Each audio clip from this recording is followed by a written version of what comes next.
Hello dear students, welcome back to my channel physics SPC ray optics and optical instrument का एक question. Find the value of angle of emergence from the prism. Refractive index of the glass is √3। देखो इसका refractive index √3 given है। देखो यहाँ पर जो light incident किए हैं इस वाले फेस पर ए बी फेस पर जो लाइट इंसिडेंट करी है वो नॉर्मली करी है, 90 डिग्री है। मतलब ये अगर यहाँ पे इस सरफेस पर नॉर्मल ड्रॉ करें ऐसे, ये नॉर्मल हो गया। और इंसिडेंट रे और नॉर्मल के बीच में जो एंगल होता है उसे इंसिडेंस एंगल कहते हैं। तो फेस ए बी के लिए इंसिडेंस एंगल 0 है। जब इंसिडेंस एंगल 0 हो तो रिफ्रैक्शन एंगल R1 भी 0 होगा। तो लाइट सीधे चली जाएगी ऐसे, ठीक है। अब फेस AC की बात करें तो फेस AC पर अगर हम नॉर्मल ड्रॉ करें इस सरफेस पर, जब भी लाइट एक मीडियम से दूसरे मीडियम में जाए तो पहले नॉर्मल ड्रॉ करिए। तो इस जगह पे इस सरफेस पर नॉर्मल ड्रॉ कर रहे हैं AC पर, तो ऐसे आएगा, ये नॉर्मल हो गया। और इस सरफेस AC के लिए ये वाली जो रे है इंसिडेंट रे है, ये अगर ट्राइंगल की बात करें, इस पूरे ट्राइंगल की, बड़े वाले ट्राइंगल की, ये 60, ये 90, तो ये 30 होगा। और ये 30 है और ये वाला 90 है, तो ये वाला ज्योमेट्री से 60 डिग्री होगा। और ये 60 है तो इसके और इसके बीच में 90 है, तो ज्योमेट्री से ये 30 डिग्री होगा। तो फेस AC के लिए अगर हम इंसिडेंस एंगल देखें तो इस सरफेस के लिए इंसिडेंस एंगल आपका 30 डिग्री है फेस AC के लिए। इसे R2 बोलते थे हम प्रिज्म में, इसे R2 बोलते हैं हम प्रिज्म में, तो R2 बोल देता हूँ कि ये R2 है 30 डिग्री, ठीक है। अच्छा, अब लाइट यहाँ से इमर्ज होगी, उस इमर्जेंट एंगल की वैल्यू हमसे पूछी, एंगल ऑफ इमर्जेंस पूछा है। तो बात आती है कि लाइट डेंसर टू रेयर जा रही है। जब भी लाइट डेंसर टू रेयर जाए तो आपके कान खड़े हो जाने चाहिए और आपको ये चेक कर लेना चाहिए कि लाइट डेंसर टू रेयर जा रही है तो TIR तो नहीं हो रहा है। जब भी लाइट डेंसर टू रेयर जाए तो चेक जरूर करना चाहिए। तो चेक कैसे करें? तो जो क्रिटिकल एंगल का फॉर्मूला होता है sin C इक्वल टू होता है refractive index of rare medium और refractive index of denser medium.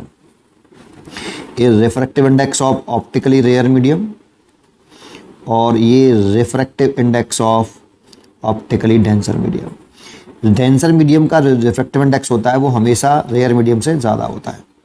तो देखो इधर कौन सा मीडियम है? एयर है, इसका रिफ्रैक्टिव इंडेक्स 1 होता है और इसका रिफ्रैक्टिव इंडेक्स √3 रखा है, तो ये ज़्यादा है और ये कम है, तो ये डेंसर हो गया, ये रेयर हो गया।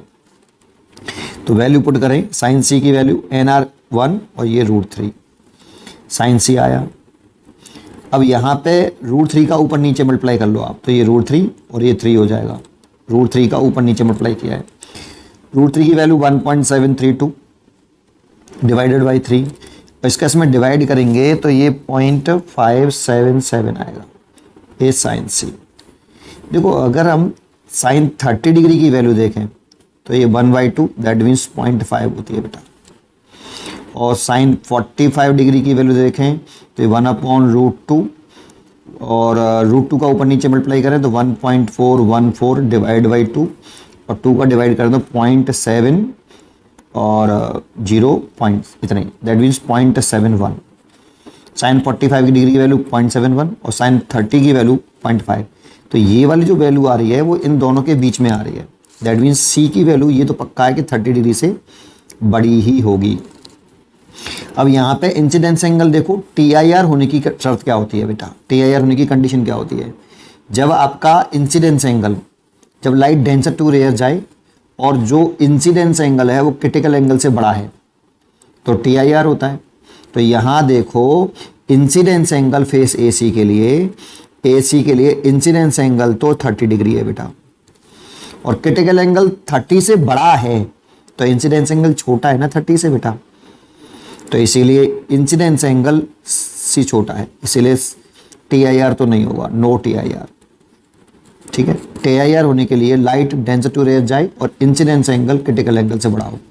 और यहाँ जो इस फेस का इंसिडेंस एंगल है वो 30 है और क्रिटिकल एंगल 30 से बड़ा है, इसलिए TIR नहीं होगा।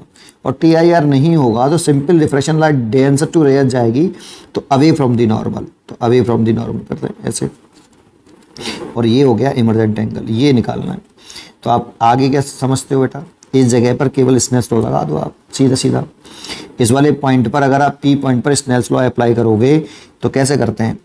इस मीडियम का रिफ्रैक्टिव इंडेक्स √3, इसी मीडियम में बनने वाले एंगल का साइन 30 इक्वल टू इस मीडियम का रिफ्रैक्टिव इंडेक्स और इसी मीडियम में बनने वाले एंगल का साइन का मल्टीप्लाई। ये अब इसे सॉल्व कर लो तो √3 और साइन 30 की वैल्यू 1/2 और ये साइन ई, ये साइन 60 डिग्री की वैल्यू हो गई बेटा √3/2 equal to sine e, sine से साइन कैंसिल हो गया, ई इक्वल टू 60 डिग्री। ये इसीलिए इसका आंसर होगा बी चॉइस करेक्ट। उम्मीद करता हूँ कि आपको ये जरूर समझ में आया होगा। पढ़ते रहिए और खुश रहिए।